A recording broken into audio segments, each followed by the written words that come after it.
नमस्कार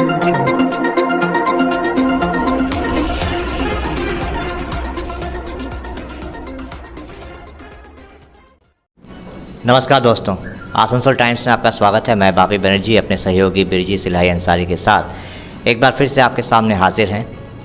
जैसा कि हम सब जानते हैं कि इन दिनों आसनसोल लोकसभा उपचुनाव का जो प्रचार का दौर है वो अपने शबाब पे है। सभी सियासी दलों की तरफ से ज़ोर शोर से प्रचार किया जा रहा है और ये कोशिश की जा रही है कि आसनसोल लोकसभा सीट पर वो काबिज़ हो सकें, वहाँ पे जीत हासिल कर सकें। दरअसल ये सीट महज एक सीट नहीं है, ये एक ख़ास करके टीएमसी और भाजपा के लिए ये एक प्रतिष्ठा की लड़ाई जैसी बन चुकी है।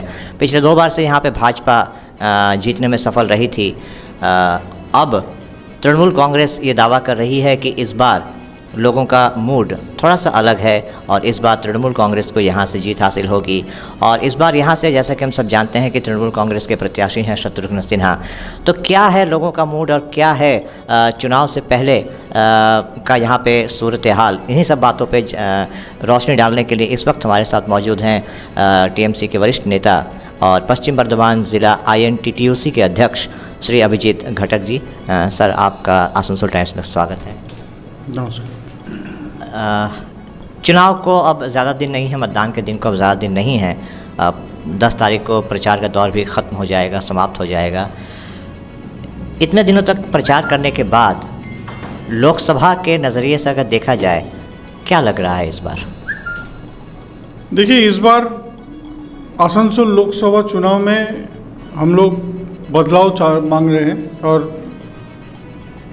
पिछला 2 बार बीजेपी का सांसद यहाँ से जीता है, लेकिन इस बार हम लोग का जो प्रार्थी है, कैंडिडेट है और लोगों का जो मूड है, इसमें हम लोग को बहुत अच्छा तरह से जीतने का उम्मीद है। और जहाँ जहाँ भी हम लोग जा रहे हैं, लोगों का जो उत्साह दिखाई जा रहा है, खास करके महिलाओं में, युवाओं में, ये एक अच्छा साइन है और हम लोग बहुत ज़्यादा वोट से लीड करने का उम्मीद रखते हैं। भाजपा द्वारा या भाजपा प्रत्याशी जो हैं अग्निमित्रा पाल जी, उनके द्वारा बार बार ये कहा जा रहा है शत्रुघ्न सिन्हा के बारे में। कल भी उन्होंने कहा कि वो बाहरी हैं और आसनसोल के जो मसले हैं, आसनसोल की जो समस्याएं हैं, उनके बारे में उनको कोई ज्ञान नहीं है, तो वो कितना हल कर पाएंगे? इसके बारे में आपका क्या कहना है? देखिए, जो ये बात बोल रहा है उनको तो हम लोग आसनसोल में नहीं देखा है कभी। और पिछला विधानसभा चुनाव में उनको पहला बार हम लोग देखा था और यहाँ से जीतने का बाद 1 साल वो आसनसोल फिर आया भी नहीं था। तो बाहरी बोलना गलत होगा, क्योंकि शत्रुघ्न सिन्हा आसनसोल से बहुत दिन से जुड़े हुए हैं। उनका बहुत पिक्चर आसनसोल में शूटिंग हुआ है और वो आसनसोल जो बोल रहे हैं कि हम आसनसोल का है, वो कल एक स्टेटमेंट दिया है कि वो इसको ISP को बेसरकारीकरण चाहता है। वो चाहता है कि प्राइवेट हो जाए इसको। तो अगर वो आसनसोल का होके आसनसोल का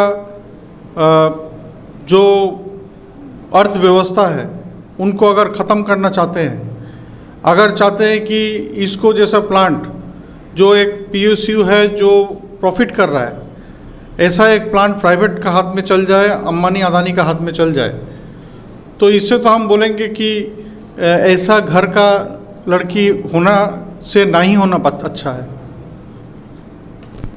अभी पूरे देश के साथ साथ आसनसोल के लोगों के सामने भी एक ज्वलंत समस्या है, वो है महंगाई।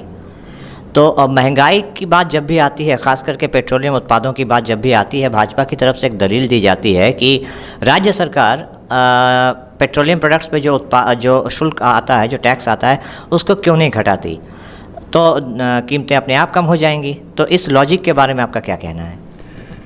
देखिए, आप अगर देखिएगा पेट्रोल का जो टैक्स लिया जाता है, इसमें सेंट्रल गवर्नमेंट का सबसे ज़्यादा टैक्स रहता है। और हम लोग देखा था कि एक बार क्रूड ऑयल का जब दाम घट गया था, तब करीब 10 रुपया वो पेट्रोल का दाम कम कर सकते थे, लेकिन वो नहीं करके दिल्ली का सरकार 10 रुपया एक्साइज ड्यूटी बढ़ा दिया था। और इस तरह से हर रोज़, आज 14 दिन हो गया, ये 14 दिन में 12 बार आज पेट्रोल डीजल का दाम बढ़ रहा है। रोज़ आप देखिएगा 85 पैसा 83 पैसा करके डेली पेट्रोल का दाम बढ़ रहा है, डीजल का दाम बढ़ रहा है, रसोई का गैस का दाम बढ़ रहा है। तो हम यही बोलेंगे कि जो ये सब बात बोल रहा है आज हम लोग का बीजेपी का जो कैंडिडेट है, उनको चाहिए कि इनका खिलाफ आवाज़ उठाए। उनको चाहिए कि प्रधानमंत्री जिस तरह से लोगों का जेब में खाली कर दे रहा है, जेब को छेदा कर दे रहा है, उसको जितना जल्दी हो सके ये पेट्रोल और डीजल का जो भाव बढ़ रहा है उसको घटाने में, क्योंकि हम लोग का जो स्टेट का जो ये है टैक्स लेते हैं वो बहुत ही कम है। और खाली पश्चिम बंगाल में नहीं, पूरा देश में ये हालत है। पूरा देश में तो आज पेट्रोल का दाम डीजल का दाम बढ़ रहा है। तो जो देश चला रहा है वही ना सोचेगा कि पेट्रोल डीजल का दाम किस तरह से कम होगा। तो पेट्रोल डीजल का आप सेंट्रल गवर्नमेंट दाम बढ़ा रहा है, सेस बढ़ा रहा है, टैक्स बढ़ा रहा है और बोलता है कि स्टेट गवर्नमेंट कम करो। ये तो एक डबल स्टैंडर्ड प्ले करता है। सर, हम जानते हैं कि आप प्रचार को लेकर काफ़ी मशरूफ़ हैं, बिज़ी हैं। आखिरी सवाल कि चुनाव के लिए, आसनसोल लोकसभा उपचुनाव के लिए जिनको प्रभारी बनाया गया है अनुव्रत मंडल जी को, उनको ईडी की तरफ से बुलाया गया था, तो वो अभी बीमार हैं, भर्ती हैं अस्पताल में। इसको लेकर भी व्यंग किया जा रहा है भाजपा द्वारा। कहा जा रहा है कि वो डर के कारण वो उसके सम्मुखीन नहीं हो रहे हैं।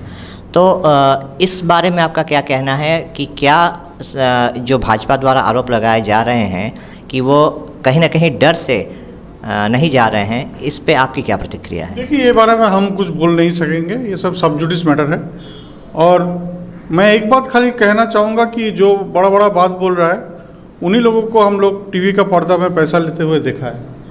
और जो आज ये सब बात बोल रहा है ना, तो सबसे बड़ा अगर घोटाला किया होगा तो वही लोग किया हो। तो जो ये सब बारे में कोर्ट है, वो कोर्ट समझेंगे, कोर्ट क्या ऑर्डर देते हैं वो कोर्ट का बारे में। सर, बिल्कुल आखिरी सवाल ये, उस दिन शत्रुघ्न सिन्हा जी ने रविंद्र भवन में अपने कार्यक्रम के दौरान कहा था, एक आशंका जताई थी कि चुनाव के मद्देनज़र जो भाजपा के जो नेता हैं वो कुछ न कुछ अशांति फैला सकते हैं। तो क्या सच में आप लोग इसकी आशंका कर रहे हैं और क्या संदेश देना चाहेंगे आप लोकसभा आसनसोल की जनता को? देखिए, मैं आसनसोल की जनता से यही बोलूँगा कि वो बूथ पे जाए और बूथ पे जाके अपना वोट दे। और जनता अगर वोट देंगे तो तृणमूल कांग्रेस छोड़ के और कोई पार्टी को वोट नहीं देंगे, क्योंकि जिस तरह से ममता बनर्जी ने लोगों के लिए काम किया है, जिस तरह से ममता बनर्जी ने उनका प्रकल्प के माध्यम से लोगों को आज राशन मुफ्त में दे रहे हैं, आज पढ़ाई एजुकेशन मुफ्त में है बंगाल में, आज हेल्थ जो सिस्टम है आप जानते हैं कि चिकित्सा आज मुफ्त में है, इलाज मुफ्त में हो रहा है। आज रूपोश्री में लड़की का शादी का समय सरकार से पैसा मिलता है गरीबों के लिए। आज लक्ष्मी भंडार में औरतों को पैसा मिलता है। आज हर चीज़ में जब गरीब लोगों को पैसा का और सहायता का ज़रूरत होता है, उस समय हमारा जो ममता बनर्जी का टीएमसी का सरकार है वो गरीबों का साथ रहता है, गरीबों का मदद करता है। और बाकी जो झूठा पार्टी आज दिल्ली में है, सिर्फ बड़ा बड़ा जो डायलॉग देता है, जो आज लोगों को गुमराह करता है, झूठा बात बोलता है, झूठा उम्मीद देता है, उसको कोई वोट नहीं देगा। जो वोट देगा, पब्लिक अगर वोट देगा तो पब्लिक टीएमसी छोड़ के और किसी को वोट नहीं देगा।